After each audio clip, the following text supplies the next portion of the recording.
رضي الله تعالى وفاطمة سيدة النساء أهل الجنة والحسن والحسين سيد سود الجنة ورحمة وسعد الله وسعد الرسول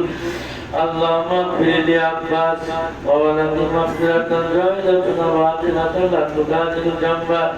اللهم في أصحابها تتخذون كردا من بعد فمن أعطى فليؤت بعفو